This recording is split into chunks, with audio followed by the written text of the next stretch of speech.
บัดนี้เป็นครั้งที่15ตรงกับวันที่15พฤษภาคมพศ2569ข้าพเจ้าในนัทพงศ์นิรมเมืองรหัส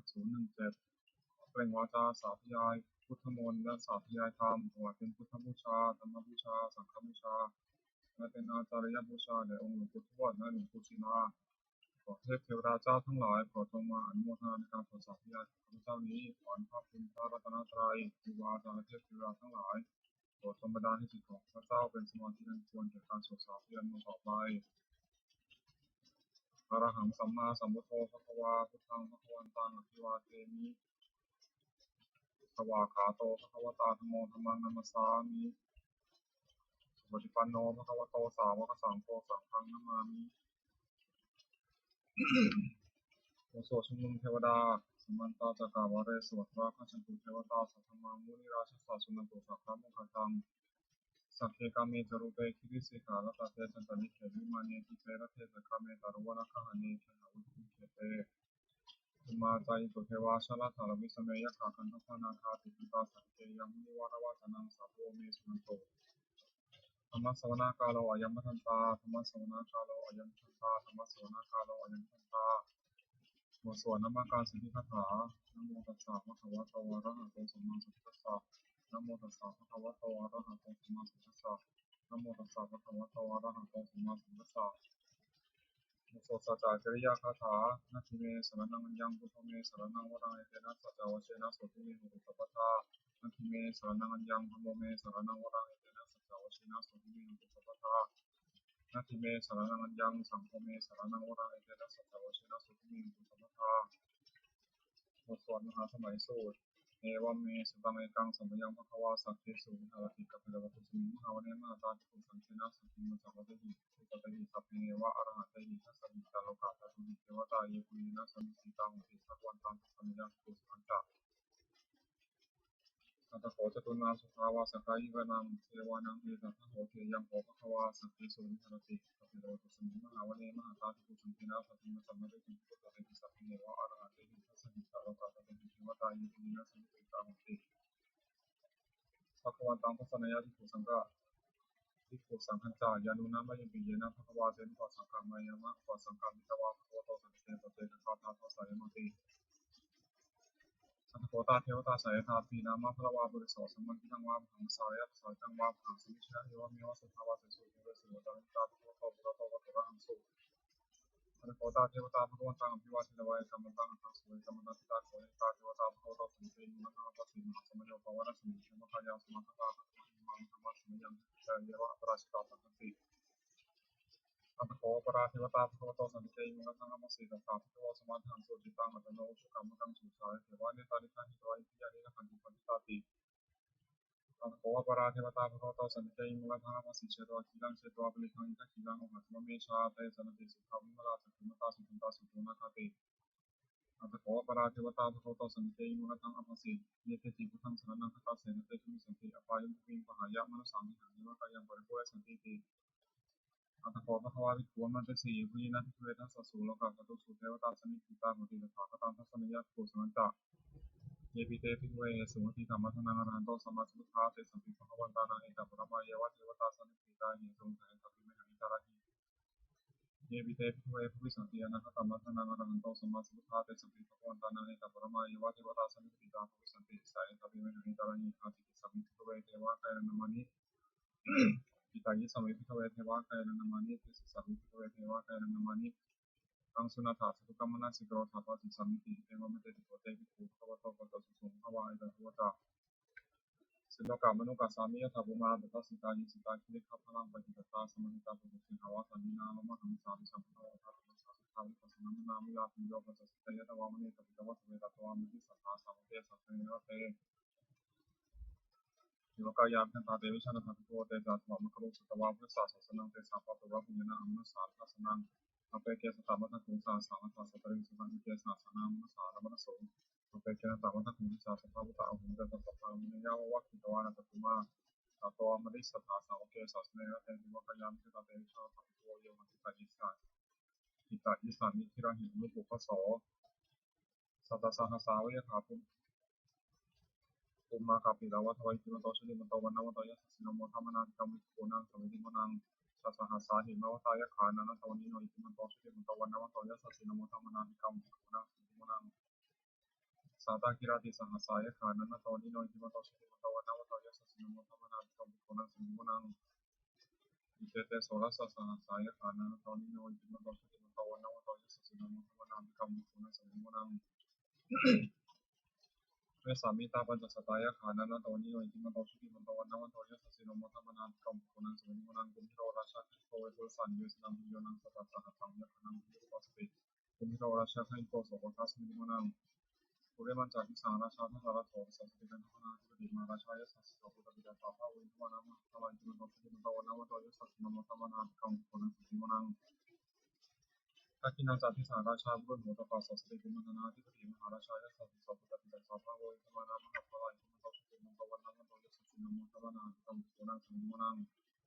ปัจฉิมัญจากทิสาราชาบุรุษโหตปาสัสสินาคนาธิปติมหาราชายสัสสิโสปุตติจาสาภาวินทวานามะทวายจิมันโตสุติมันโตวันนวัตโตยะสัสสินโมทัมมนาภิกรรมภิกขุนังสุติมนังอุตารัญจากทิสาราชากุเอโรตปาสัสสิยคณาธิปติมหาราชายสัสสิโสปุตติจาสาภาวินทวานามะทวายจิมันโตสุติมันโตวันนวัตโตยะสัสสินโมทัมมนาภิกรรมภิกขุนังสุติมนังปุริมาทิสังตาราโถทักขินาวุณโกปัจฉิมินาวุณโกกุเอโรตังทิสัสสิตาโลเตมหาราชาสัมมันตาตโตทิสาธรรมนาทิสุ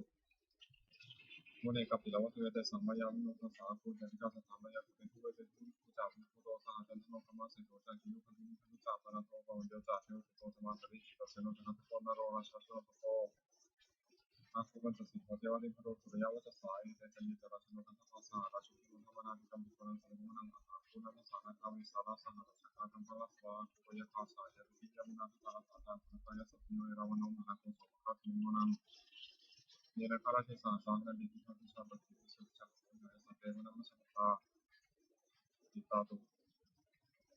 อิตาสุปนาอิติเตสะมาพยาตานาคราชานามติสุปนาโลหิมะมะคาสิตุโสสานีวะตาหิปวะหายตานาคาสุปนาสัมมาโตสุขัง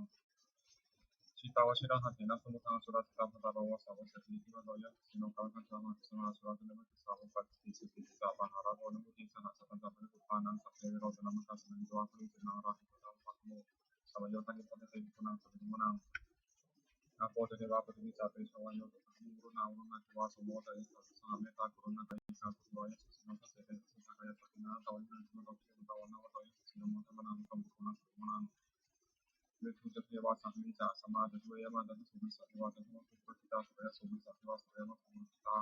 นัสสัตติปุระกิตวังคุมตะวะลังกาวะสุนังโสเสตโตสัพโปปะคาปุรินทโททัสเสเตทัสสะทากายสัพเพนะตวันนิโนอิติมันโตติมันตวันนาวะตายสัสสิโนโมทัมมนาภิกขุภิกขุนังสุติมุนังมหาภูสัพพุเทวาชารมกิสุขาริวะเทระอริทกาจโรชะจาอุมาปุปปะนิทัสสิโนวรุณาสหธรรมจาริตาจะเนชิกาสุรยาภิติราภวะภวะสาวนิสโนทัสเสเตทัสสะทากายสัพเพนะตวันนิโนอิมันโตชุติมันโตวันนาวะตายสัสสิโนโมทัมมนาภิกขุภิกขุนังสุติมุนังสมานามะสมานามะสามานุตตมังกิจนามุติกาภวะภูมโนอุตสิกาภาภูนายะเทวายะจาริตวะสิโนภารคามหาภารคาภุเทวายะสัสสิโนทัสเสเตทัสสะทากายสัพเพนะตวันนิโนอิมันโตชุติมันโตวันนาวะตายสัสสิโนโมทัมมนาภิกขุภิกขุนังสุติมุนังสุขาการุมหารุณาโคยธนสาสนาโอทาตะกัญญาภมุขาภุเทวามจักขณาสัตตมะหารักขะมิสกาตะยะสิโนทนายังอาคาภุสิโนยะสาธุสิสัพเพเตสัพพะกายสัพเพนะตวันนิโนอิมันโตชุติมันโตวันนาวะตายสัสสิโนโมทัมมนาภิกขุภิกขุนังสุติมุนังเตมิยาตุสิตายามะกัจจกาตายะสัสสิโนสัพพิกาลามะเสตัสสิยามะจันสวานิมานะนะจิตวะโกทักขุกรณิมิตาทัสสิเตทัสสะทากายสัพเพนะตวันนิโนอิมันโตชุติมันโตวันนาวะตายสัสสิโนโมทัมมนาภิกขุภิกขุนังสุติมุนังสัพเพเทวะนิกายะสัพเพนะตวันนิโนมันวะนินาคันตุมิเตเยสัสสะสหภูตัสสะมิคินังคันนิมะนะสวามิสุขะตะนะคันตุธรรมะสิกาติตังสุขมาปะระมัตโตจักขุตาอิติมะโตสัสสะนังตุมโรติโสจัสสุขะสมิมุนังสัสสะพะมะโลกานังมัมพะมะเตติปะปะโนสุติมันโตวิสมะกายโยยสัสสะโสติเสตังกิตังติปัจเจกาวะสวัสดิโนเตสัจจะมุสโลทาหะริโตปะติวริโตเตจะสัพเพวิญญาเตสินติเทเวสัพพะมะเทมะระสนาภิกามิสัสสะกะนะสามัติยะเอตะกะนะสาพันธะสารัสสินะมุตตะโสสุมันตาปริวาระถะมะโมมิตะโคตินังอิติตถามะสิโนกะหะเตนะเตสมิปารินาธรรมะสัสสะนังอะตะปะนะเทระวังยะถะโตสะโกมิโกสัจจะโตสัพพิโกพุทธัสสะพุทธะวุติสัพพุทโธสิยังวะเสตะสัพพะมะทิยะโอวะคิตวันสุมาสัตวะมิสัทธาสาวะเกสัสสะเนยะเตนะระสนะพุทธะเตวิชันตัสโต ปะมะกะโรสุตวาพุทธศาสนานุจารังหิปะคัมมิสังวิชติสัพเพวิชิตาสัทธามาพุทธติกายุสัสสนโมติสาสุติสาวกาเตชะนิสตติบทสวดบูชาหลวงปู่ทวดนะโมโพธิสัตว์กันดิปัญญาติภควานะโมโพธิสัตว์กันดิปัญญาติภควานะโมโพธิสัตว์กันดิปัญญาติภควานวโกวาฉบับประชาชนสมเด็จพระมหาสมณเจ้ากรมพระยาวชิรยานวโรรสธรรมวิภาคทุกกะคือหมวดสองทำการังหน้าสองอย่างสติธรรมเลือกได้สองสัพพัญญาทำรู้ตัวทำเป็นโลกบาลคือคุ้มครองโลกสองอย่างมีฤทธิ์ความง่ายแก่ใจสองมุตตะความเกรงกลัวทำมันทำให้งานสองอย่างคือความอดทนสองสัจจะความเฉลียวบุคคลหาระยะสองอย่างการีบุคคลผู้ทำบุคคาระก่อนสองกตัญญูกตเวทีบุคคลผู้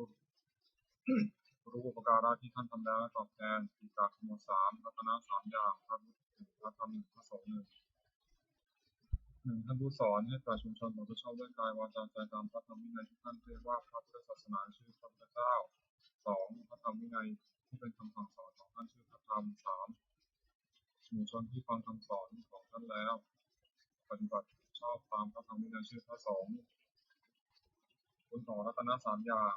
พระพุทธเจ้ารู้ดีรู้ชอบด้วยพระองค์เองก่อนแล้วสอนผู้อื่นให้รู้ตามด้วยพระธรรมย่อมรักษาผู้ปฏิบัติไม่ตกไปในที่ชั่วพระสงฆ์ปฏิบัติชอบตามคำสอนของพระเจ้าแล้วสอนผู้อื่นให้กระทำตามด้วยอาการที่พระพุทธเจ้าทรงสั่งสอนสามอย่างทรงสอนที่จะให้ผู้ฟังรู้ยิ่งเห็นจริงในธรรมที่ควรรู้ควรเห็นสองทรงสั่งสอนมีเหตุให้ผู้ฟังอาจตรองตามที่เห็นจริงได้สามทรงสั่งสอนเป็นอัศจรรย์คือผู้ปฏิบัติตามย่อมได้ประโยชน์โดยสมควรแก่ความปฏิบัติเพราะว่าของพระพุทธเจ้าสามอย่างเป็นจากสุจริตคือประพฤติชั่วด้วยกายวาจาใจสองประกอบสุจริตคือประพฤติชอบด้วยกายวาจาใจสามทำใจของตนทั้งหมดจดจากเครื่องเศร้าหมองใจมีโรคโกรธเป็นต้นสุจริตสามอย่างประพฤติชั่วด้วยกายเรียกกายสุจริตสองประพฤติชั่วด้วยวาจาเรียกวจีทุจริตสามประพฤติชั่วด้วยใจเรียกมโนทุจริตกายทุจริตสามอย่างข้าศึกหนึ่งข้อหนึ่งประพฤติผิดในกรรมหนึ่งวจีทุจริตสี่อย่างพูดเป็นหนึ่งผู้ต่อเสียหนึ่งผู้ทำอย่างผู้เข้าเจอหนึ่งมโนทุจริตสามอย่างโลภอยากได้ของเขาหนึ่งมีหมายปองร้ายเขาหนึ่งจับของทำหนึ่งทุจริตสามอย่างไม่ผิดไม่ควรทำโดยสารสีสุจริตสามอย่างหนึ่งประพฤติชอบด้วยกายเรียกกายสุจริตสองประพฤติชอบด้วยวาจาเรียกวจีสุจริตสามประพฤติชอบด้วยใจเรียกมโนสุจริตกายสุจริตสามอย่างเว้นจากฆ่าสัตว์หนึ่งเว้นจากลักทรัพย์หนึ่งเว้นจากประพฤติผิดในกรรมหนึ่งวจีสุจริตสี่อย่างเว้นจากผู้เท็จหนึ่งเว้นจากผู้ส่อเสียดหนึ่งเว้นจากผู้ทำหยาบหนึ่งเว้นจากผู้เพ้อเจ้อหนึ่งมโนสุจริตสามอย่างไม่โลภอยากได้ของเขาหนึ่งไม่มีบาปวางร้ายเขาหนึ่งชอบทำของทำหนึ่งสุจริตสามอย่างนี้ผิดควรทำควรประพฤติอกุศลมูลสามอย่างพลังงานของอกุศลเรื่องอกุศลมูลมีสามอย่างคือโลภะอยากได้หนึ่งโทสะคิดประทุษร้ายเขาหนึ่งโมหะหลงไม่รู้จริงหนึ่งเมื่อกุศลมูลเหล่านี้โลภะโทสะโมหะก็ดีมีอยู่แล้วอกุศลอื่นที่ไม่เกิดขึ้นก็เกิดขึ้นที่เกิดแล้วก็เจริญมากขึ้นดังนั้นควรละเสียกุศลมูลสามอย่างด้านหน้าของกุศลเรียกกุศลมูลมีสามอย่างคืออโลภะไม่อยากได้หนึ่งอโทสะไม่คิดประทุษร้ายเขาหนึ่งอโมหะไม่หลงหนึ่งถ้ากุศลมูลเหล่านี้โลภะอโทสะโมหะก็ดีมีอยู่แล้วกุศลอื่นที่ยังไม่เกิดขึ้นก็เกิดขึ้นที่เกิดแล้วก็เจริญมากขึ้นเหตุนั้นควรที่เกิดในสายการสัพพุริสปัญญาคือข้อที่สัตบุตรตั้งไว้สามอย่างหนึ่งทานสละสิ่งของตนเพื่อเป็นประโยชน์แก่ผู้อื่นสองขอพระชาถึงบวชเป็นอุบายเว้นจากผิดกิจการการสามมาตราผิดสถานปฏิบัติมารดาบิดาของตนที่สุดอปันนกับปฏิปทาคือปฏิบัติไม่กี่สามอย่างพิสังวรสมุนีสี่หกคือตาหูจมูกลิ้นกายใจไม่ให้มีร้ายในเวลาที่โลกคนเสียชีวิตลิ้มรสต้องพุทธะรู้ธรรมารมด้วยใจสองโภชเนมัตติตารู้จักประมาณในการกินอาหารแต่พอสมควรไม่มากไม่น้อยสามฌานคือยานุโยคประกอบความเพียรเพื่อจะชำระใจที่หมดจดไม่หิวแต่นอนมากนักบุญปริยาวัตถุสามอย่างเป็นที่ตั้งในการบำเพ็ญบุญเรียกบุญปริยาวัตถุประยอดที่สามอย่างทานอมัยบุญสำเร็จด้วยการบริจาคทานสองศีลอมัยบุญสำเร็จด้วยการรักษาศีลสามภาวนามัยบุญสำเร็จด้วยการดูแลภาวนาสามัญลักษณะสามอย่างลักษณะที่เสมอกันแก่สังขารทั้งปวงมีสามัญลักษณะไตรลักษณ์ก็เรียกแจกเป็นสามอย่างหนึ่งอนิจจตาความเป็นของไม่เที่ยงสองทุกขตาความเป็นทุกข์สามอนัตตาความเป็นของไม่ใช่ตนสัพพุกาคือหมวดสี่วุฒิคือทำเป็นเครื่องเจริญสี่อย่างหนึ่งสัพพุริสังเสวะพบท่านผู้ประพฤติชอบด้วยกายวาจาใจที่เรียกว่าสัพพุริสองสัทธรรมสวนะฟังคำสอนท่านโดยเคารพสามโยนิโสมนสิการติดต่อรู้จัก ดีชั่วโดนไปที่ชอบสี่ธรรมานุธรรมะปฏิปติประพฤติธรรมสมควรแก่ธรรมซึ่งได้รองเห็นแล้วจากสี่หนึ่งปฏิรูปาเทสาวาสะอยู่ในประเภทสมควรสองสัพปริสุปัสสยะครบสัตตบุรุษสามตาสัมมาปณิธิทั้งตนและชอบสี่ถูกใจกระทำเมตตาความเป็นผู้ได้ทำความดีไม่ได้ปางก่อนทำสิ่งอย่างนี้อยู่ต่อรถทำให้สู่ความเจริญอคติสี่มีข้อรักใคร่การวิฉันอคติสองมีข้อไม่ชอบการวิโทสะคติสามมีข้อข่าวเรียกโมหะคติสี่มีข้อโทวะเรียกพยาคติคติสี่ประการนี้ไม่ควรประพฤติอันตรายของภิกษุสามเณรที่บทมาสี่อย่างคนประทำสอนไม่ได้คือเบื่อประทำสอนที่มีตามสองเป็นคนหิวแต่ปากแต่ท้องพึงความอดอยากไม่ได้สามเพื่อเพลินในกรรมคุณพยานอยากได้สุขนี้ขึ้นไปสี่รักผู้หญิงภิกษุสามเณรผู้หวังทำเจริญแต่ตนควรระวังอยากให้อันตรายสี่อย่างนี้มีได้ประทานคือความเพียรสี่อย่างหนึ่งสังวรประทานเพียรระวังไม่ให้เกิดบาปขึ้นในสันดานสองปหานประทานที่นบัตเกิดขึ้นแล้วสามภาวนาประทานเพียรให้กุศลเกิดขึ้นในสันดานสี่อนุรักษณประทานที่รักษากุศลที่เกิดแล้วที่เกิดขึ้นแล้วไม่ให้เสื่อมความเพียรสี่อย่างนี้เป็นความเพียรชอบคนประกอบที่มีในตอนวิชาธรรมคือทำทุกคนตั้งไว้ในใจสี่อย่างปัญญารอบรู้สิ่งที่คนรู้สองสัจจะความจริงใจคือผู้สิ่งใจก็ให้ได้จริงสามจักระสี่ที่เป็นข้าศึกแก่ความจริงใจสี่วัฒนะสงบใจจากสิ่งที่เป็นข้าศึกแก่ความสงบอิทธิบาทคือคุณเครื่องให้สำเร็จความประสงค์สี่อย่างฉัตระปัจจัยรักษาในสิ่งนั้นสองวิริยะคุณประกอบสิ่งนั้นสามจิตตะความใจฝ่อใฝ่ในสิ่งนั้นไม่วางธุระสี่วิมังสาถูกต้องพิจารณาเหตุผลในสิ่งนั้นคุณสี่อย่างนี้มีบริบูรณ์แล้วอาชันนำคนถึงสิ่งที่ต้องประสงค์ซึ่งไม่เหลือวิสัยควรทำความไม่ประมาทในที่สี่สถานหนึ่งในการละกายทุจริตประพฤติกายสุจริตสองในการละวจีทุจริตประพฤติวจีสุจริตสามในการละมโนทุจริตประพฤติมโนสุจริตสี่ในการละความเห็นผิดทำความเห็นถูกอีกอย่างหนึ่งระวังใจไม่ให้กำหนัดในอารมณ์เป็นที่ตั้งแห่งความกำหนัดสองระวังใจไม่ให้ขัดเคืองในอารมณ์เป็นที่ตั้งแห่งความขัดเคืองสามระวังใจไม่ให้หลงในอารมณ์เป็นที่ตั้งแห่งความหลงสี่ระวังใจไม่ให้มัวเมาในอารมณ์เป็นที่ตั้งแห่งความมัวเมาปาริสุทธิศีลสี่ปาติโมกขสังวรสำรวมในพระปาติโมกข์เป็นข้อที่พระพุทธเจ้าห้ามทำตามข้อที่พระองค์อนุญาตสองคือสังวรสำรวมในสิ่งที่คือความเกิดมีสิ่งใจไม่ให้มียินร้ายในเวลาที่พูดความเสียงลมสีรสความสุขภาพความอารมณ์ในใจสามอาชีวะปาริสุทธิเป็นชีวิตโดยทางที่ชอบไม่หลงลวงเขาเลี้ยงชีวิตสี่สัจจะสัจเวทนาพิจารณาเสียก่อนจึงบริโภคปัจจัยสี่คือวรมิถบาทเสนาสนะและคือสัตว์ไม่บริโภคด้วยปัญหาอารักขกรรมฐานสี่ถึงพุทธานุสติแล้วถึงคุณพระพุทธเจ้าที่มีในพระองค์และทรงประคุณผู้อื่นสองเมตตาแต่ในคือจิตพิจารณาสัตว์ทั้งปวงในสุขหน้าสามอสุภะพิจารณาร่างกายตนและผู้อื่นที่เห็นเป็นไม่งามสิ่งวรณสติที่ถึงความตายจึงมีแต่ตนกรรมฐานสี่อย่างนี้คุณเจริญเป็นนิดโอวิหารสี่เมตตาความรักใคร่ปรารถนาจะให้เป็นสุขสองกรุณาความสงสารที่จะช่วยให้พ้นทุกข์สามมุทิตาความพอยินดีไม่ดีสี่วิเวกขาความมั่นเฉยไม่ดีใจไม่เสียใจเมื่อผู้อื่นความวิบัติสี่อย่างนี้เป็นเรื่องอยู่ของผู้ใหญ่สติปัฏฐานสี่กายานุปัสสนาสองเวทนานุปัสสนาสามจิตานุปัสสนาสี่ธรรมานุปัสสนาสติกำหนดพิจารณากายเป็นอารมณ์ว่ากายนี้ก็สักว่ากายไม่ใช่สัตว์บุคคลเราเขาเรียกกายานุปัสสนาสติกำหนดพิจารณาเวทนาคือสุขทุกข์ทุกข์สุขเป็นอารมณ์ว่าเวทนานี้ก็สักเวทนาไม่ใช่สัตว์บุคคลเราเขาเรียกเวทนานุปัสสนาสติกำหนดพิจารณาใจที่เศร้าหมองหรือของแค่เป็นอารมณ์ว่าใจนี้ก็สักว่าใจไม่ใช่สัตว์บุคคลเราเขาเรียกจิตานุปัสสนาสติกำหนดพิจารณาธรรมที่มีกุศลและกุศลที่ต้องเกิดกับใจเป็นอารมณ์ว่าทั้งนี้ก็สักว่าธรรมไม่ใช่สัตว์บุคคลเราเขาเรียกธรรมานุปัสสนาธาตุกรรมฐานสี่ธาตุสี่คือธาตุดินเรียกมีธาตุลมธาตุน้ำเรียกอาโปธาตุธาตุไฟเรียกเทโชธาตุธาตุลมมีวายธาตุธาตุอันใดมีลักษณะแข็งแข็งธาตุนั้นเป็นปัตตมีธาตุนั้นที่เป็นยังไงคือผมขนเล็บฟันหนังเอ็นกระดูกเยื่อในกระดูกม้ามหัวใจตับผืดไตปอดไส้ใหญ่ไส้น้อยอาหารใหม่อาหารเก่าธาตุอันมีลักษณะเอิบอาบธาตุนั้นเป็นอาโปธาตุนั้นเป็นภายในคือดีเสลดหนองเลือดเหงื่อมันข้นน้ำตาเกลือมาน้ำลายน้ำมูกไขข้อมูดธาตุอันมีลักษณะร้อนธาตุนั้นเป็นเทโชธาตุเทโชธาตุนั้นที่เป็นภายในคือไฟที่การให้อบอุ่นไฟที่การให้สุดโทรมไฟที่ทำการให้กระวนกระวายไฟที่เผาอาหารที่ย่อย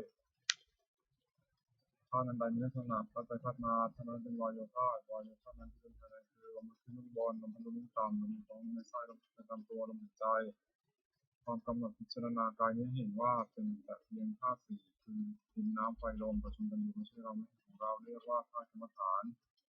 อริยสัจสี่หนึ่งทุกข์สองสมุทัยคือเหตุที่ทุกข์เกิดสามนิโรธคือความดับทุกข์สี่มรรคข้อปฏิบัติคือความดับทุกข์ความไม่สบายกายไม่สบายใจได้ชื่อว่าทุกข์เพราะเป็นของไม่ยากปัญหาความพยายามอยากไม่ชื่อว่าสมุทัยเพราะเป็นเหตุให้ทุกข์เกิดปัญหานั้นมีประเภทเป็นสามคือปัญหาความอยากในอารมณ์ที่น่ารักใคร่เรียกกรรมตัณหาอย่างหนึ่งปัญหาความอยากเป็นโน่นเป็นนี่เรียกว่าวิภาวะตัณหาเรียกว่าภาวะตัณหาอย่างหนึ่งปัญหาความอยากไม่เป็นโน่นเป็นนี่เรียกวิภาวะตัณหาอย่างหนึ่งความดับตัณหาได้สิ้นเชิงคือดับไปหมดในชื่อว่านิโรธเพราะเป็นความดับทุกข์ปัญญาอันเห็นชอบว่าสิ่งนี้ทุกสิ่งนี้เหตุที่ทุกเกิดสิ่งนี้ทางให้ถึงความดับทุกข์ไม่ชื่อว่ามรรคเพราะเป็นข้อปฏิบัติให้ถึงความดับทุกข์มรรคนั้นมีองค์แปดประการคือปัญญาชอบหนึ่งปัญญาชอบหนึ่งปัญญาชอบหนึ่งปัญญาชอบหนึ่งเป็นที่ชอบหนึ่งความคิดชอบหนึ่งความสติชอบหนึ่งตั้งใจชอบหนึ่งปัจจกะคือหมวดห้านันตริยกรรมห้ามาตุฆาตฆ่ามาดาสองปิตุฆาตฆ่าบิดาสามอรหันตฆาตฆ่าพระอรหันต์สี่โลหิตอุปบาททำร้ายพระพุทธเจ้าจนถึงยังพระโลหิตเน่าขึ้นไปห้าสังฆเทศยังส่งให้แก่จากการกรรมห้าอย่างนี้เป็นบาปหนักที่สุดทั้งสวรรค์ทั้งนิพพานทั้งอยู่ในผาตราชิกของผู้หรือพระพุทธศาสนาทั้งไม่ให้ทำเป็นเด็ดขาดกินหักปัจเวกห้าหนึ่งคนพิจารณาทุกวันทวนว่าเรามีความแก่เป็นธรรมดาไม่มีความแก่ไปได้สองคนพิจารณาทุกวันทวนว่าเรามีความเจ็บเป็นธรรมดาไม่เลื่อนพ้นความเจ็บไปได้สามคนพิจารณาทุกวันทวนว่าเรามีความตายเป็นธรรมดาไม่เลื่อนพ้นความตายไปได้สี่คนพิจารณาทุกวันทวนว่าเราจะต้องพัดพลาดจากของเราทุกชาติทั้งสิ้นห้าคนพิจารณาทุกวันทวนว่าเรามีกรรมของตัวเราทำดีแต่ไม่ดีทำชั่วแต่ไม่ชั่วด้วยสาระชากรณธรรมคือทำความกล้าหาญห้าอย่างหนึ่งศรัทธาเชื่อสิ่งควรเชื่อสองศีลสังฆายวาจาให้เรียบร้อยสามธรรมสัจจะความเป็นผู้ศึกษามากสี่วิริยารัมภะเคารพความเพียรห้าปัญญารอบรู้สิ่งที่ควรรู้องค์ภิกษุใหม่ห้าอย่างหนึ่งสำรวมในพระปฏิโมกข์เป็นข้อที่พระพุทธเจ้าห้ามทำตามข้อที่ทรงอนุญาตสองสำรวมอินทรีย์คือระวังตาหูจมูกกายใจไม่ให้ยินดีร้ายข้อพนามมันได้ในเวลาที่เห็นรูปด้วยในตาเป็นต้นสามเป็นความเป็นคนไม่เอิกกระเริกเฮฮาสี่อยู่ในเสนาสนะอัสนะห้ามีความชอบภิกษุใหม่คนตั้งอยู่ในธรรมห้าอย่างนี้องค์ธรรมะก็คือนักเทศห้าอย่างหนึ่งแสดงธรรมไปโดยลำดับไม่ตัดตอนขัดความสองทั้งเหตุผลแนะนำผู้ฟังเข้าใจสามทั้งสิ่งที่พาปรารถนาเป็นประโยชน์แก่ผู้ฟังสี่ไม่แสดงธรรมเพราะเห็นแก่ลาภห้าไม่แสดงธรรมเพื่อตนและผู้อื่นหรือว่าไม่ยอมตนเสียสิ่งผู้อื่นพิสูจน์ได้ผู้ได้ธรรมะก็คือตั้งองค์ห้าอย่างนี้ไว้ในตนธรรมสวนานิสงส์คืออานิสงส์ของการฟังธรรมห้าอย่างหนึ่งผู้ฟังย่อมได้ฟังสิ่งที่ไม่เคยฟังสองสิ่งใดได้เคยฟังแล้วแต่ไม่เข้าใจชัดย่อมเข้าใจถึงนั้นชัดสามบรรเทาความสงสัยเสียได้สี่ทำความเห็นที่ถูกต้องได้ห้าจิตของผู้ฟังย่อมผ่องใสพละคือทำเป็นกำลังห้าอย่างศรัทธาความเชื่อสองวิริยะความเพียรสามสติความระลึกได้สี่สมาธิความตั้งใจมั่นห้าปัญญาความรอบรู้อินทรีย์ห้าข้อเรียกความเป็นใหญ่ในจิตตนนิวรณ์ห้าคือทำมันกั้นจิตไม่ให้บรรลุความดีเรียกว่านิวรณ์ห้าอย่างพอใจรักใคร่ในอารมณ์ที่ชอบใจในรูปเป็นต้นเรียกกรรมฉันทะสองปองร้ายผู้อื่นเรียกพยาบาทสามความที่เจ็บปวดหูและเคลิบเคลิ้มเรียกฉันนิพพาสี่มิซ่าและรำคาญเรียกขุดทัจจะขุดจะห้าทางเลไม่ตกลงได้เรียกวิจิกิจฉาขันธ์ห้ากายกับใจนี้แบ่งออกเป็นห้ากองด้วยขันธ์ห้าหนึ่งรูปสองเวทนาสามสัญญาสี่สังขารห้าวิญญาณสี่คือดินน้ำไฟลมประชุมกันในกายนี้เรียกว่ารูปอารมณ์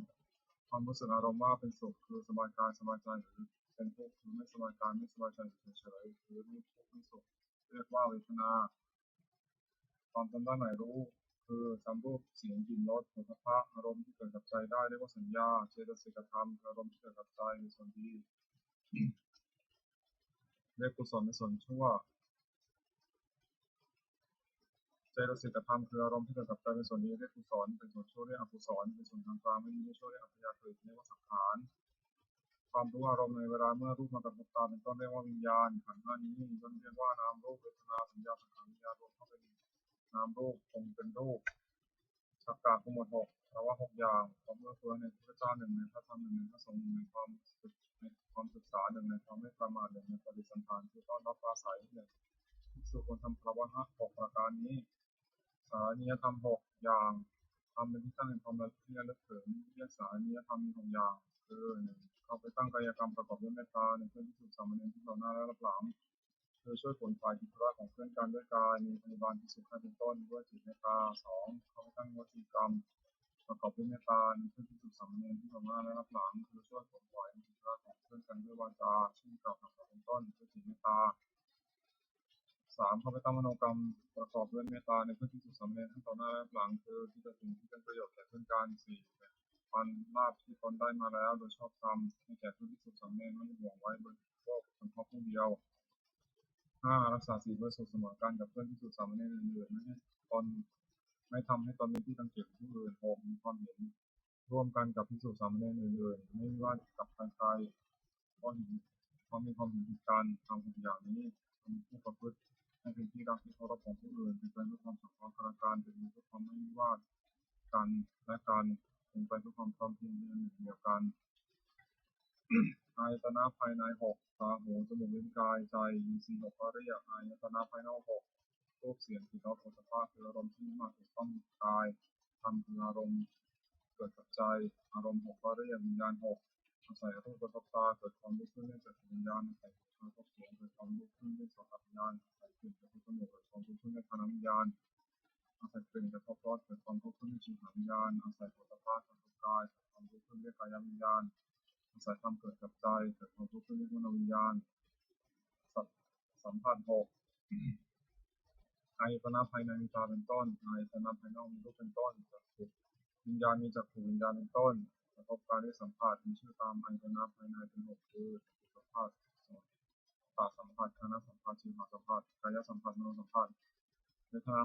6สัมผัสนั้นเป็นปัจจัยให้เกิดเวทนาเป็นสุขบ้างทุกบ้างไม่ทุกไม่สุขบ้างมีชื่อตามอายตนะภายในเป็น6คือจักขุสัมผัสชาเวทนาโสตสัมผัสชาเวทนาคณะสัมผัสชาเวทนาชิวหสัมผัสชาเวทนากายสัมผัสชาเวทนามโนสัมผัสชาเวทนาธาตุ6ปฏิวิ1ปฏิวิธาตุที่ธาตุดิน2อาโปธาตุที่ธาตุน้ำ3เตโชธาตุที่ธาตุไฟ4วายุธาตุที่ธาตุลม5อากาศธาตุคือชว่ามีในกาย6มีนานาธาตุคือความรู้อะไรได้สัตตกะคือหมวด7บริหารนิยธรรม7อย่างทำให้เป็นข้างแห่งความเสื่อมเป็นไปเพื่อความเจริญฝ่ายเดียวเรียกชื่อว่าบริหารนิยธรรมมี7อย่างคือ1ประชุมกันเนืองนิด2เมื่อประชุมก็พร้อมเพรียงกันประชุมเมื่อเลิกประชุมก็พร้อมเพรียงกันเลิกและพร้อมเพรียงช่วยกันทำกิจที่สงฆ์จะต้องทำ3ไม่บัญญัติสิ่งที่พระพุทธเจ้าไม่บัญญัติขึ้นไม่ถอนสิ่งที่พระองค์ทรงบัญญัติไว้แล้วสมาทานศึกษาอยู่ในสิกขาบทตามที่พระองค์ทรงบัญญัติไว้4ภิกษุเราได้เป็นผู้ใหญ่เป็นประธานในสงฆ์คำว่าเมื่อภิกษุนั้นเชื่อฟังพระธรรมท่าน5ไม่รู้แก่อำนาจความอยากที่เกิดขึ้น6ยินดีในเสนาสนะป่า7ตั้งใจอยู่ว่าซึ่งภิกษุสามเณรซึ่งเป็นผู้มีศีลที่ยังไม่มาสู่อาวาสที่มาแล้วขอให้เป็นสุขทำ7อย่างนี้ตั้งอยู่ในผู้ใดผู้นั้นไม่มีความเสื่อมเลยมีแต่ความเจริญฝ่ายเดียวอริยทรัพย์7ทรัพย์คือคุณสมบัติทรัพย์คือคุณความดีที่มีในสันดานอย่างประเสริฐได้อริยทรัพย์มี7อย่างคือ1ศรัทธาเชื่อถือคุณเชื่อ2ศีลสัจจะวาจาให้ร้อย3ที่ดีทำอะไรต่อบาปทุจริต4โอตปาสนุตัวตบาป5ทำผิดสัจจะทำเป็นคนเคยได้ยินได้ฟังมามากคือทำสงครามและรู้สึกว่าวิทยามาก6จาคะสลับให้ทำสิ่งของคนเดือดร้อนคนที่ฟัน7ปัญญารอบรู้สิ่งที่เป็นประโยชน์และไม่เป็นประโยชน์สัพพุริสธรรม7อย่างธรรมของสัตว์โลกเนี่ยสัพพุริสธรรมมี7อย่าง1ธรรมนิตาเป็นผู้รู้จักเหตุเช่นรู้จักว่าสิ่งนี้เป็นเหตุสุขสิ่งนี้เป็นเหตุทุกข์2อัตถันนิตาความเป็นผู้รู้จักผลเช่นรู้จักว่าสุขเป็นผลแห่งเหตุอันนี้ทุกข์เป็นผลแห่งเหตุอันนี้3อัตตนิตาความเป็นผู้รู้จักตนว่าโดยชาติตระกูลยศศักดิ์สมบัติบริวารความรู้และคุณธรรมดีทั้งนี้แล้วประพฤติตนที่สมควรแก่ที่จะอยู่อย่างไร4มัตตนิตาความเป็นผู้รู้ประมาณในการแสวงหาเรื่องนี้ชีวิตโดยทำที่ชอบและรู้จักประมาณในการบริโภคแต่พอสมควร5กาลนิตาความเป็นผู้รู้จักการเวลาอันสมควรในอันประกอบกิจนั้นๆ6ปริสัญญตาความเป็นผู้รู้จักประชุมชนและจริยธรรมที่ต้องประพฤติต่อประชุมชนนั้นๆว่าหมู่นี้เข้าไปหาจะต้องทำกิจ รืออะไรอย่างนี้ต้องพูดอย่างนี้เป็นต้น7บุคลาปโรปรัญญิตาผมเป็นผู้รู้จักเรื่องบุคคลว่าผู้นี้เป็นคนดีคนคบผู้นี้เป็นคนไม่ดีคนคบเป็นต้นสัพพุริสธรรมอีก7อย่าง1สัตบุรุษประกอบด้วยธรรม7ประการคือมีศรัทธามีความอายต่อบาปมีความกลัวต่อบาปมีคนไม่มีฟังมากมีคนมีความเพียรมีคนมีสติมั่นคงมีคนมีปัญญา2จะปรึกษาสิ่งใดกับใครๆก็ไม่ปรึกษาเพื่อจะติดเป็นตัวและผู้อื่น3จะคิดสิ่งใดก็ไม่คิดเพื่อติดเป็นตัวและผู้อื่น4จะพูดสิ่งใดก็ไม่พูดเพื่อจะติดเป็นตัวและผู้อื่น5จะทำสิ่งใดก็ไม่ทำเพื่อจะติดเป็นตัวและผู้อื่น6มีความเห็นชอบมีเห็นว่าทำนี้ได้ดีทำชั่วได้ชั่วเป็นต้น7ให้ทานโดยเคารพคือเอื้อเฟื้อแก่ของที่ตัวให้และผู้รับทานนั้นไม่ทำอาการที่เสียโภชง1สติความระลึกได้2ธรรมวิจยะความสองธรรม3วิริยะความเพียร4ปิติความอิ่มใจ5ปัสสัทธิความสงบใจและอารมณ์6สมาธิความตั้งใจมั่น7อุเบกขาความวางเฉยเรียกตามประเภทว่าสติสัมโพชฌงค์ไปโดยลำดับจนถึงอุเบกขาสัมโพชฌงค์ประกาศหมวด8โลกธรรม8ทำที่ครอบงำสัตว์โลกอยู่และสัตว์โลกย่อมเป็นธรรมทำนั้นเรียกว่าโลกธรรมนั้นมี8อย่างคือมีลาภ1มีลาภ1มียศ1มียศ1มีธรรมอาศัย1สุข1ทุกข์1ในโลกธรรม8ประการนี้อันใดหนึ่งเกิดขึ้นคนพิจารณาว่าสิ่งนี้เกิดขึ้นแล้วแก่เราก็แต่ว่ามันไม่เที่ยงเป็นทุกข์มีความแปรปรวนเป็นธรรมดาคนรู้ตามที่เป็นจริงอย่างมันครอบงำจิตได้คืออย่ายินดีในส่วนที่ปรารถนาอย่ายินร้ายในส่วนที่ไม่ปรารถนาลักษณะตัดสินธรรมวินัย8ประการกำหนดได้เป็นไปเพื่อความกำหนดจำใจ1เป็นไปเพื่อความประกอบชีวิต1เป็นไปเพื่อความสะสมความกิเลส1เป็นไปเพื่อความยังใจเป็นไปเพื่อความไม่สันโดษมีเพื่อความมีอยู่คือมีนี่เราอยากได้นั่น1เป็นไปเพื่อความคือเพื่อหมู่คณะ1เป็นไปเพื่อความเกลียดค้าน1เป็นไปเพื่อความยุ่งยาก1คำเหล่านี้พึงรู้ว่าไม่ใช่ธรรมไม่ใช่วินัยไม่ใช่คำสั่งสอนของพระศาสดา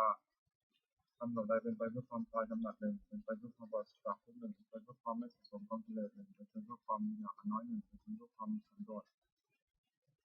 ยินดีด้วยของที่อยู่1เป็นไปเพื่อความสงัดจากหมู่1เป็นไปเพื่อความเพียร1เป็นไปเพื่อความเรียบง่าย1คำเหล่านี้พึงรู้ว่าเป็นธรรมเป็นวินัยเป็นคำสั่งสอนของพระศาสดามักมีองค์8 1สัมมาทิฏฐิปัญญาเป็นเห็นชอบคืออริย1อริยสัจ4 2สัมมาสังกัปปะ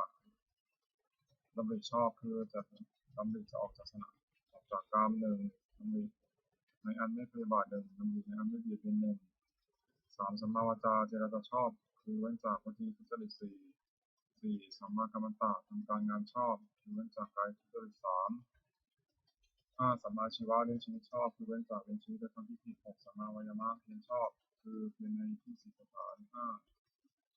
7สัมมาสติระลึกชอบคือระลึกในสติปัฏฐาน8สัมมาสมาธิตั้งใจไว้ชอบคือเจริญฌานที่4ในองค์มรรคทั้ง8นั้นชอบดำริชอบสงเคราะห์เข้าในปัญญาสิกขาวาจาชอบการงานชอบมีชีพชอบสงเคราะห์เข้าในศีลสิกขาเพียรชอบระลึกชอบตั้งใจไว้ชอบสงเคราะห์เข้าในสิกขาสิกขาในโอกาสหมวด9มละคือมนทิน9อย่างโกรธ1อบอุ่นเป็นท่าน1วิสยา1ปัจจุบัน1มายา1มรรคผล1ผู้ผล1ความปรารถนาละมุข1 ทัศกะคือหมวด10กุศลกรรมบท10จัดเป็นกายกรรมคือทำด้วยกาย3อย่างปาณาติบาตทำชีวิตสัตว์ให้ตกล่วงคือฆ่าสัตว์2อธินาทานเอาสิ่งของที่เจ้าของไม่ได้ให้ด้วยการขโมย3กรรมมีสุวิชาการผิดในกรรม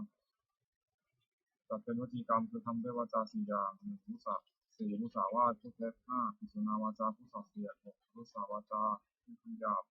7สัมภปลาปะผู้เพ้อเจ้อจัดเป็นมโนกรรมคือทำด้วยใจ3อย่าง8อภิชาร่วมอยากได้ของเขา9พยาบาทปองร้ายเขา10มิจฉาทิฏฐิ1ที่จากครองธรรมกรรม10อย่างนี้เป็นทางบาปไม่ควรดำเนินกุศลกรรมบท10จะเป็นกายกรรม3อย่าง1ปาณาติปาตาเวรมณีเว้นจากทำชีวิตสัตว์ที่ตกล่วง2อทินนาทานาเวรมณีเว้นจากหรือเอาสิ่งของที่เจ้าของไม่ได้ให้ด้วยการขโมย3กรรมมีสุวิชาตาราเวรมณีเว้นจากผิดในกามแต่เป็นวิธีกรรมที่ทำด้วยวาจา4อย่าง4มุสาวาทาเวรมณีเว้นจากพูดเท็จ5ปิสนาวาจากะเวรมณีปิสุนายาวาจายาเวรมณีเว้นจากผู้ส่อเสียด6อรุสายาวาจายาเวรมณีเว้นจากคำหยาบ7สัมภปลาปาเวรมณีเว้นจากผู้เพ้อเจ้อแต่เป็นมโนกรรมที่ทำด้วยใจ3อย่าง8อนัพิชาไม่โลภอยากได้ของเขา9อพยาบาทไม่ปฏิบัติปองร้ายเขา10สมาธิ ผมชอบตามทองคำผิดกรรม10 อย่างนี้เป็นธรรมบุญคุณดำเนินเป็นกริยาวัตถุ10เหตุต่าง1ทานามัยบุญเสนอด้วยการบริจาคทาน2ศีลอนามัยบุญเสนอด้วยการรักษาศีล3ภาวนามัยบุญเสนอด้วยการเจริญภาวนา4อัปปชัญญะนามัยบุญเสนอด้วยการประพฤติถ่อมตนแก่ผู้ใหญ่5วิยาวัจมัยบุญเสนอด้วยการช่วยขนขวายมีกิจที่ชอบ6ปฏิภาณนามัยบุญเสนอด้วยการให้ส่วนบุญ7ปัตตานุโมทนามัยบุญเสนอด้วยการอนุโมทนาส่วนบุญ8ธรรมสวนาบุญเสนอด้วยการฟังธรรม9ธรรมเทศนามัยบุญเสนอด้วยการแสดงธรรม10ทิฏฐุทุกรรมการทำความเห็นไม่ตรงทำที่บรรพชิตควรพิจารณาเนืองๆ10 อย่าง1บรรพชิตควรพิจารณาเนืองๆว่าบัดนี้เรามีเพศต่างจากคฤหัสถ์แล้วอาการกิริยาใดๆของสมณะเราต้องทำอาการกิริยานั้นๆ2บรรพชิตควรพิจารณาเนืองๆว่าความเลี้ยงชีพของเราเนื่องด้วยผู้อื่นเราควรทำตัวให้เขาเลี้ยงง่าย3บรรพชิตควรพิจารณาเนืองๆว่าการกายวาจาอย่างอื่นที่เราจะต้องทำให้ดีขึ้นไปกว่านี้มีอยู่อีกไม่ใช่เพียงเท่านี้4บรรพชิตควรพิจารณาเนืองๆว่าตัวของเราเองติดเตียนตัวของเราเองโดยสิ่งได้หรือไม่5บรรพชิตควรพิจารณาเนืองๆว่าผู้ใคร่ควรและติดเตียนเราโดยสิ่งได้หรือไม่6บรรพชิตควรพิจารณาเนืองๆว่าเราจะต้องพัดพรากจากของรักของชอบใจทั้งนั้น7บรรพชิตควรพิจารณาเนืองๆว่าเรามีกรรมเป็นของตัวเราจะมีแต่ได้ดีทั้งชั่วทั้งชั่ว8บรรพชิตควรพิจารณาเนืองๆว่าวันคืนล่วงไปวันนี้เราทำอะไรอยู่9บรรพชิตควรพิจารณาเนืองๆว่าเรามีเรียนที่สงัดหรือไม่10บรรพชิตควรพิจารณาเนืองๆว่านิสัยของเรามีหรือไม่ที่จะให้เราเป็นผู้ไม่เก้อเขินในเวลาเพื่อนบรรพชิตถามภายในการภายหลังนาถกรณธรรมคือทำที่พึ่ง10 อย่าง1ศีลรักษากายวาจาให้เรียบร้อย2มีสัจจะความเป็นผู้ได้สดับตรับฟังมาก3กัลยาณมิตรตาความเป็นผู้มีเพื่อนดีงาม4โสวัตตาความเป็นผู้ว่าง่ายสอนง่าย5อินทรณียสุภคตาความขยันและใจใส่ในกิจวัตรของเพื่อนที่สุดสามเณร6ธรรมกรรมตาความรักใคร่ในธรรมชอบ7วิริยะความเพียรวิจารละความชั่วและความดี8สันโดษยินดีด้วยท่านนุ่งห่มอาหารที่นอนที่นั่งและยาความจำได้9สติทำการที่ทำได้ทำการที่ได้ทำและคำที่พูดแล้วแม้ได้นาน10ปัญญารอบรู้ในกองสังหารตามเป็นจริงอย่างไรคาถาวัตถุคือถ้อยคำที่ควรพูด10 อย่าง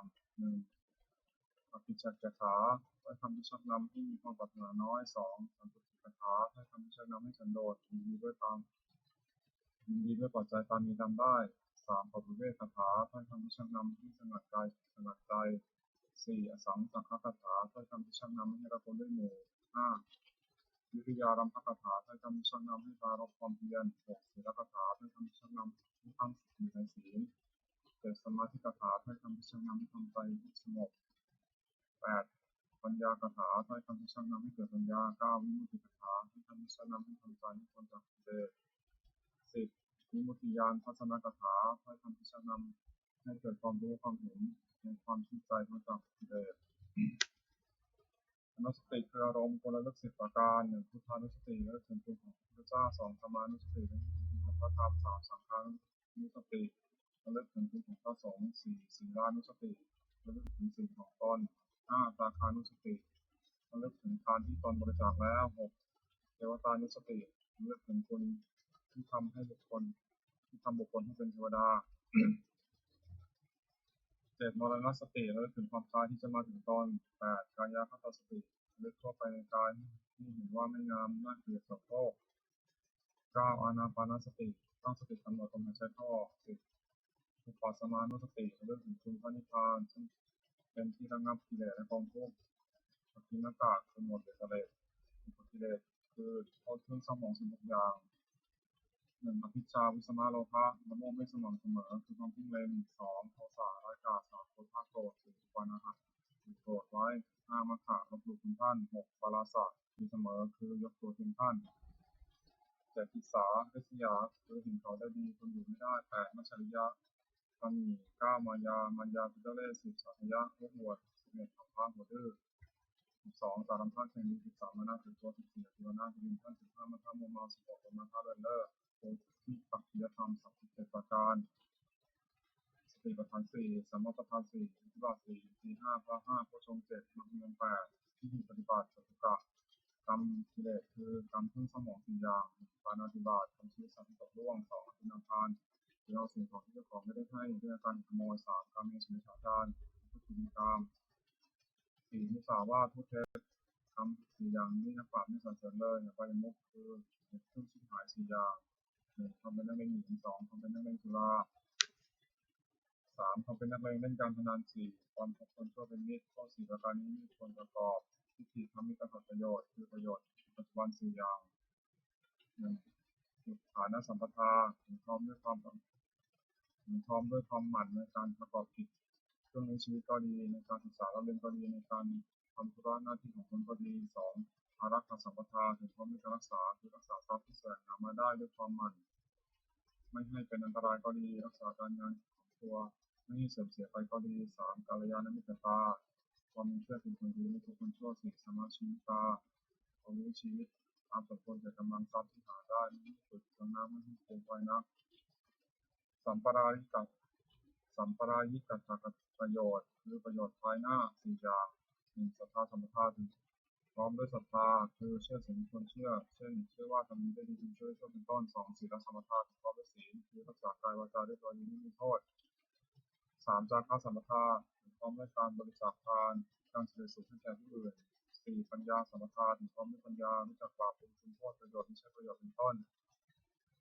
มิตรปฏิรูปคือคนเพียรมิตร4จำพวก1คนปอกลอก2คนแต่ผู้3คนหัวกระจก4ชวนในทางที่หายคน4จำพวกนี้ไม่ใช่มิตรเป็นแต่คนเพียรมิตรไม่คนพบ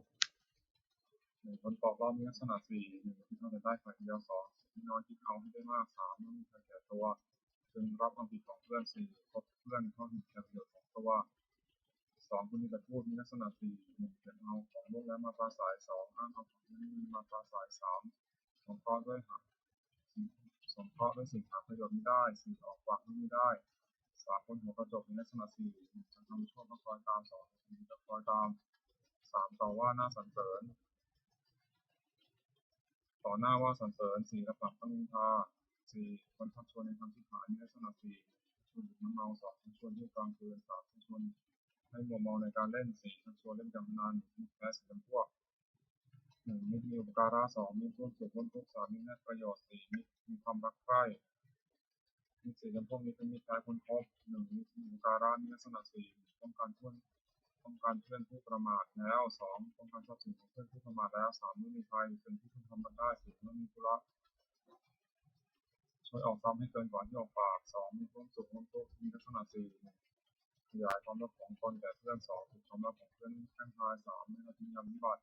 4แม้ชีวิตก็อาจสละแทนได้3มีประโยชน์มีลักษณะ4ถ้าไม่ให้ทำความชั่ว2แนะนำให้ตั้งอยู่ในความดี3ให้ฟังสิ่งที่ไม่เคยฟัง4บอกคำสอนให้4มีความรักใคร่มีลักษณะ4ทุกด้วย2สุขด้วย3โต้เถียงทุกที่เพียงเพื่อน3รับรองทุกที่สรรเสริญเพื่อนสังหาวัตถุ4อย่าง1ทานให้ความสิ่งของตนแก่ผู้อื่นที่ควรให้ทาน2ปิยวาจาเจรจาวาจาที่อ่อนหวาน3สัพพัญญาแล้วก็สิ่งที่เป็นประโยชน์แก่ผู้อื่น4สมานาตตาความเป็นคนมีตนเสมอไม่ถือตัวคุณ4อย่างนี้เป็นเครื่องยึดเหนี่ยวใจของผู้อื่นไม่ได้สุขของผู้อื่น4อย่างสุขเกิดแต่ความมีทรัพย์2สุขเกิดแต่การจ่ายทรัพย์บริโภค3สุขเกิดแต่ความไม่ต้องเป็นหนี้4สุขเกิดแต่ประกอบการงานที่ปราศจากโทษความปรารถนาของบุคคลในโลกที่สมหมายด้วยยาก4อย่างขอสมบัติจงเกิดมีแก่เราโดยการที่ชอบ2ขอยศจงเกิดมีแก่เรากับญาติพวกพ้อง3ขอเราจงรักษาอายุให้ยืนนาน4เมื่อสิ้นชีพแล้วขอเราจงไปบังเกิดในสวรรค์ทำเป็นเหตุให้สมหมายมีอยู่4อย่าง1ศรัทธาสัมปทาความถึงพร้อมด้วยศรัทธา2ศีลสัมปทาพร้อมด้วยศีล3จาคะสัมปทาพร้อมด้วยบริจาคทาน4ปัญญาสัมปทาพร้อมด้วยปัญญาตระกูลนั้นมั่งคั่งจะตั้งอยู่นานไม่ได้เพราะสถาน4ไม่แสวงหาสมุดที่หายแล้ว2ไม่บูรณะพัสดุที่ตั้งค่า3ไม่รู้จักประมาณในการบริโภคทรัพย์สมบัติ4ตั้งสติหรือบุตรผู้ศีลให้เป็นพ่อเรือนแม่เรือนผู้หวังจะดำรงตระกูลคนด้วยสถาน4จากการนิเสียธรรมของคารวะ4สัจจะสัตย์ซื่อแก่การสอนธรรมะรู้จักความสุขของตน3ขันติอดทน4จาคะสละให้ตนสิ่งของตนแก่คนที่ควรให้ปันปัญจกะประโยชน์เกิดแต่การถือโภคทรัพย์5อย่างแสวงหาโภคทรัพย์ได้ในทางที่ชอบแล้ว1ทิ้งตัวมารดาบิดาบุตรภรรยาบ่าวไพร่ให้เป็นสุข2กิ ทิ้งเพื่อนฝูงให้เป็นสุขสามบำบัดอันตรายที่เกิดแต่เหตุต่างๆสี่ทำดีห้าอย่างคือกอไก่อย่าติดดีสองขอญาติขอไข่อย่าติดดีข้อมัดแขกขอควายสุภาพเป็นตะพีทำบุญที่ผู้ตายของงูราชพีไหวเป็นหลวงมีภาษีกรเป็นต้นอาจารย์เทวตาพีทำบุญที่เทวดาห้าบริจาคทานในสมณพราหมณ์ผู้ประพฤติชอบสี่ห้าหนึ่งปานาติปาตาเวรมณีเว้นจากทำชีวิตสัตว์ไม่ตกลงไปสองอธินาทานาเวรมณีเว้นจากที่เราเป็นของเจ้าของไม่ได้ให้เลือกการขโมยสามกาเมสุมิชฌาจาราเวรมณีเว้นจากประพฤติผิดในกามสี่มุสาวาทาเวรมณีเว้นจากผู้แท้ห้าสุราเมรยะมัชฌปมาสุขานาเวรมณีเว้นจากน้ำเมาสุราและเมลัยเป็นที่ตั้งทำให้ประมาทสี่ห้าประการนี้เพื่อให้ผู้รักษาเป็นนิจมิจฉาวนานิชาคือการค้าขายไม่ชอบทำห้าอย่างหนึ่งค้าขายเครื่องประหารสองค้าขายมุสาค้าขายสัตว์เป็นสำหรับเพื่อฆ่าเป็นอาหารสี่ค้าขายน้ำเมาห้าค้าขายยาพิษการค้าขายห้าอย่างนี้เป็นข้อห้ามอุบาสกให้ประกอบสมบัติของอุบาสกห้าประการประกอบด้วยศรัทธาสองมีศีลบริสุทธิ์สามไม่ถือมงคลตื่นข่าวคือเชื่อคำไม่เชื่อมงคลสี่ไม่แสวงหาเกียรติคุณนอกพุทธศาสนาห้าบำเพ็ญบุญแต่ในพุทธศาสนาอุบาสกจึงตั้งอยู่ในสมบัติห้าประการเว้นจากสมบัติเว้นจากวิบัติห้าประการซึ่งไม่เกิดจากสมบัตินั้นสักกะที่หกหนึ่งปุรติมทิที่เบื้องหน้ามารดาบิดาสองปัจฉิมทิที่เบื้องขวาอาจารย์สามปัจฉิมทิที่เบื้องหลังบุตรภรรยาสี่อุตรทิที่เบื้องซ้ายมิตรห้าเหตุมทิที่เบื้องต่ำบ่าวหกอุปริมทิที่เบื้องบนสมณพราหมณ์หนึ่งปุรติมทิที่เบื้องหน้ามารดาบิดาบุตรบำรุงพึงบำรุงด้วยสถานห้าหนึ่งท่านได้เรียนมาแล้วเรียนท่านตอบสองคนดีของท่านสามดำรงวงตระกูลสี่ทุกคนให้เป็นคนชมรับทรัพย์มรดกห้าเมื่อท่านล่วงไปแล้วความบุญอยู่ที่ท่านมารดาบิดาได้รับบำรุงชนนี้แล้วย่อมอนุเคราะห์บุตรด้วยสถานห้าหนึ่งห้าไม่ให้ทำความชั่วสองตั้งอยู่ในความดีสามให้ศึกษาศิลปวิทยาสี่หาภรรยาที่สมควรให้ห้ามอบทรัพย์ให้ในสมัยสองทักษิณาทิตย์ที่ต้องขวาอาจารย์พึงบำรุงด้วยสถานห้าหนึ่งด้วยลุกขึ้นยืนรับสองด้วยเข้าไปยืนรับใช้สามด้วยเชื่อฟังสิ่งที่อุปถากห้าด้วยเรียนศิลปวิทยาโดยเคารพอาจารย์ได้รับบำรุงชนนี้แล้วย่อมอนุเคราะห์ติดด้วยสถานห้าหนึ่งนำดีสองให้เป็นดีสามหมดกิจการสิ้นเชิงไม่ติดบังอำพรางสี่ยกย่องให้ปรากฏในเพื่อนฝูงห้าทำความป้องกันในที่ทั้งหลายคือจะไปที่ทางไหนก็ไม่อดอยากสามปัจฉิมที่ต้องหลังพยาสามีคือบำรุงด้วยสถานห้าหนึ่งด้วยยกย่องนับถือว่าเป็นภรรยาสองด้วยไม่ดีสามด้วยไม่ประพฤติร่วมกันสี่ได้มอบความเป็นใหญ่ให้ห้าเพื่อให้เครื่องแต่งตัวภรรยาได้รับบำรุงชนนี้แล้วย่อมมนุเคราะห์สามีด้วยสถานห้าหนึ่งจัดการงานดีสองสงเคราะห์คนข้างเคียงของผัวดีสามไม่ประพฤติร่วมใจผัวสี่รักษาทรัพย์ที่ผัวหามาได้ไว้ห้าขยันไม่เกียจคร้านในกิจการทั้งปวงสี่จรทิที่ต้องซ้ายมิตรกุลบุตรพึงบำรุงด้วยสถานห้าหนึ่งด้วยให้ปานสองด้วยเจรจาถ้อยคำไพเราะสามด้วยประพฤติประโยชน์สี่ด้วยความเป็นผู้มีตนเสมอห้าด้วยไม่แกล้งกล่าวให้คลาดจากความเป็นจริงมิตรได้รับบำรุงชนีแล้วย่อมอนุเคราะห์กุลบุตรด้วยสถานห้าหนึ่งรักษามิตรผู้ประมาทแล้วสองรักษาทรัพย์ของมิตรผู้ประมาทแล้วสามไม่มีภัยเอาเป็นที่พึ่งพำนักได้สี่ไม่ละทิ้งยอมวิบัติห้านำถือตลอดชั่วโมงของมิตรห้าเหตุผลที่ต้องตามบ่าวนายพึงบำรุงด้วยสถานห้าหนึ่งด้วยจัดการงานที่ทำตามสมควรกับแต่กำลังสองด้วยให้อาหารและรางวัลสามด้วยรักษาพยาบาลในเวลาเจ็บไข้สี่ด้วยแจกของมีแจกประหลาดที่กินห้าด้วยปล่อยในสมัยบ่าวได้รับบำรุงชนิดแล้วย่อมนุเคราะห์นายด้วยสถานห้าหนึ่งลุกขึ้นทำการงานก่อนนายสองเลิกการงานเกี่ยวกับนายสามเราแต่ของเรื่องให้สี่ทำการงานที่ดีขึ้นห้านำทุนของนายไปส่งเสริมในที่นั้นหกอุปริมาทิกที่เบื้องบนสมณพราหมณ์ประบุพึงบำรุงด้วยสถานห้าหนึ่งด้วยกายกรรมคือทำอะไรประกอบด้วยเมตตาสองด้วยจิตกรรมคือพูดอะไรประกอบด้วยเมตตาสามด้วยมโนกรรมคือคิดอะไรประกอบด้วยเมตตาสี่ด้วย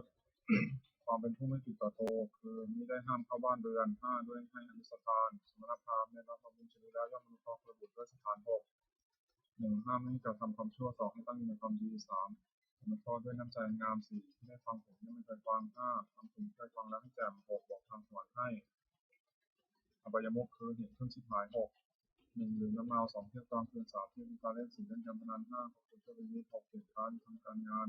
หนึ่งดื่มน้ำเมามีโทษหกหนึ่งเสียทรัพย์สองต่อการทะเลาะวิวาทสามเกิดโรคสี่ต้องถูกทิ้งห้าไม่รู้จักอายหกตอนกำลังบรรยา 2 เที่ยวกลางคืนมีโทษ 6 1ชื่อว่าไม่รักษาตัว 2 ชื่อว่าไม่รักษาลูกเมีย 3 ชื่อว่าไม่รักษาทรัพย์สมบัติ 4 เป็นที่ระบายของคนทั้งหลาย 5 มันถูกใจความ 6 ได้รับความลำบากมาก 3 เที่ยวดูการเล่นมีโทษตามวัตถุที่ไปดู 6 1รำที่ไหนไปที่นั่น 2ขับร้องที่ไหนไปที่นั่น 3 4ที่ต่อที่ไหนไปที่นั่น 4เสพาที่ไหนไปที่นั่น 5เป็นที่ไหนไปที่นั่น 6เป็นที่ไหนไปที่นั่น 4การเล่นการพนันมีโทษ 6 1ไม่ชนะย่อมก่อเวร 2ไม่ใช้ย่อมเสียทรัพย์ที่เสียไป 3ทรัพย์ย่อมชิบหาย 4ไม่มีใครเชื่อถือถ้อยคำ 5เป็นที่หมิ่นประมาทของเพื่อน 6ไม่มีใครประสงค์จะแต่งงานด้วย 5คนชั่วเป็นมิตรมีโทษตามบุคคลที่ครบ 6 1นำให้เป็นนักเลงการพนัน 2นำให้เป็นนักเลงเจ้าชู้ 3นำให้เป็นนักเลงเหล้า 4นำให้เป็นคนลวงเขาในของปลอม 5นำให้เป็นคนลวงเขาซึ่งหน้า 6นำให้เป็นคนหัวไม้ 6เหตุการณ์ทำการงานมีโทษ 6 1มักให้อ้างว่าหนาวนักไม่ทำการงาน 2มักให้อ้างว่าร้อนนักไม่ทำการงาน 3มักให้อ้างว่าเวลาเย็นแล้วไม่ทำการงาน 4มักให้อ้างว่ายังเช้าอยู่แล้วไม่ทำการงาน 5มักให้อ้างว่าหิวนักไม่ทำการงาน 6มักให้อ้างว่ากระหายนักไม่ทำการงานหวังความเจริญด้วยพวกทรัพย์เว้นเหตุที่ชิบหาย 6ประการนี้เสียปฏิภณคาถายาเทวตาสัพพิวิหารวาสินีปุเรทะเลโพธิทะเลแต่หินตามะตาธรรมะทะเลนะพวันตุกุชิตาโสติโตรนิทาวิหารามันเทเถระธรรมชาณมตาจะตัวสารามิกาธนาตุปีวัสกาธรรมาติสานิมาติสราสภานุตาสุตาสุเต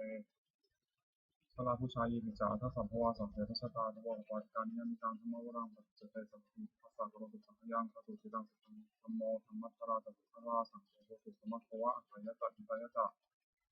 ธรรมเหระคตุสัทธโมสัพเพติธรรมะจาริโนวุติสัพพะตุเรยมะธรรมิอริยปัจจิเตสันนาหัวตุสัพเพติปานิโนพุทธสัสสะเนสมัคคลังโอชโตกาลเทโวโตวสัพพุติภวะสัพพนาสมิทานิเตอาตาปิตาจัตตาช่างมิจังรักติปุตตะในวังธมินาราชโนชันรักติปุตตะเทวะตะวุโยชนะคาถาสัพพตาจนิขาพิยปตาจนิพยาสัพพตาจนิสตาสุสัพเพตินานิโนเอตาวตาจันทิสัมตามุยสัพพตาสัพเทวานุสัพพสัพพสัพพิสิทธิยาอานังพันตุสัพพยาสิตังรักติสัพพตาภาวนาพิกตังสุสิเทวตาสมังคันคาถาโหตุสัพพังสมังคารังรักติสัพพเทวตาสัพพุทธานุภาเวนะสัพพิโกตุนิรันตรังโหตุสัพพังสมังคารังรักติสัพพเทวตาสัพพธรรมานุภาเวนะสัพพิโกตุนิรันตรังโหตุสัพพังสมังคารังรักติสัพพเทวตาสัพพสัพพานุภาเวนะสัพพิโกตุนิรันตรังสัพเพพุทธาพระปัตตาปัจเจกนันเตียมพลังอนันตานันจติชนะนักขมธรรมิสัพพโสสัพเพพุทธาพระปัตตาปัจเจกนันเตียมพลังอนันตานันจติชนะนักขมธรรมิสัพพโสสัพเพพุทธาพระปัตตาปัจเจกนันเตียมพลังอนันตานันจติชนะนักขมธรรมิสัพพโสสัพเพพุทธาพระปัตตาปัจเจกนันเตียมพลังอนันตานันจติชนะนักขมธรรมิสัพพโสสัพเพพุทธาพระปัตตาปัจเจกนันเตียมพลังอนันตานันจติชนะนักขมธรรมิสัพพโสสัพเพพุทธาพระปัตตาปัจเจกนันเตียมพลังอนันตานันจติชนะนักขมธรรมิสัพพโสสัพเพพุทธาพระปัตตาปัจเจกนันเตียมพลังอนันตานันจติชนะนักขมธรรมิสัพพโสสัพเพพุทธาพระปัตตาปัจเจกนันเตียมพลังอนันตานันจติชนะนักขมธรรมิสัพพโสสัพเพพุทธาพระปัตตาปัจเจกนันเตียมพลังอนันตานันจติชนะนักขมธรรมิสัพพโสโปรดแผ่เมตตาให้ตนเองหนังสุขิโตโหมิขอให้พระเจ้ามีความสุขหนังมิตรโสโหมิขอให้พระเจ้าปราศจากความทุกข์หนังเวโรโหมิขอให้พระเจ้าปราศจากเวรหนังเทวชโหมิขอให้พระเจ้าปราศจากอุปสรรคอันตรายทั้งปวงสุขียตนังปริหารามิขอให้พระเจ้าทรงมีความสุขกายสุขใจรักษากายวาจาใจให้พ้นจากอุปสรรคทั้งปวงเถิด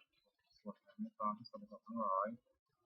สัพเพสัตตาสัตว์ทั้งหลายที่ได้พ้นทุกข์เกิดแก่เจ็บตายด้วยกันทั้งสิ้นหาเวลาของตัวจงไม่สิ้นสุดเถิดอย่าได้มีเวรแก่กันและกันและอภิญญาประทานตัวจงไม่สิ้นสุดเถิดอย่าได้มีเวรกันและกันและอภิญญาตัวจงไม่สิ้นสุดเถิดอย่าได้มีความทุกข์กายสุขใจเลยสุขียตนังปริหารันตุจงมีความสุขกายสุขใจรักษาตนให้พ้นจากทุกข์ทั้งสิ้นเถิดบทแผ่เมตตาอุทิศสัพเพสัตตาสัพพะโหตุอาเวลาสุขาชีวิโนขอให้สัตว์ทั้งหลายอย่าได้มีเวรแก่กันและกันเลยจงเป็นผู้ดำรงชีพอยู่เป็นสุขทุกเมื่อเถิดกระตังบุญยังพลังไม่หันสุขีสัมพีมันตุเตขอให้สัตว์ทั้งหลายจงได้สวยผลบุญที่พระเจ้าได้ลงทุนด้วยกายวาจาใจและนั้นเถิดขออานิสงส์แห่งผลบุญกุศลนี้จงเป็นสัมมาสิริมงคลแก่พระเจ้าให้แคล้วคลาดปลอดภัยจากทุกโศกโรคภัยอันตรายทั้งปวงที่มีแรงภายได้สุขมั่นคงเป็นสัมมาอาชีพชอบธรรมเพราะว่าไม่มีอดอยากยากจนขอให้มีแต่พระเจ้าขอให้พระเจ้ามีสมาธิจิตตั้งมั่นในพระธรรมคำสอนในองค์สมเด็จพระสัมมาสัมพุทธเจ้าและองค์ในความดีงามตลอดกาลนานทั้งประเทศเทวดาทั้งหลายผู้ได้อนุโมทนาสาธุการในบุญกุศลนี้ขอประสิทธิ์ประสาทขอน้อมส่งให้ทุกคนเป็นมงคลผู้ช่วยได้เสร็จนี้มันมหายันตุสิดานและของหลวงศักดิ์สิทธิ์ที่จะสร้างขึ้นให้เปลี่ยนด้วยพุทธานุภาพเทวานุภาพและวิธานุภาพศักดิ์สิทธิ์ทั้งหมดผลที่สิริมงคลแก่ผู้ครอบครองและบูชาทุกประการเทอญ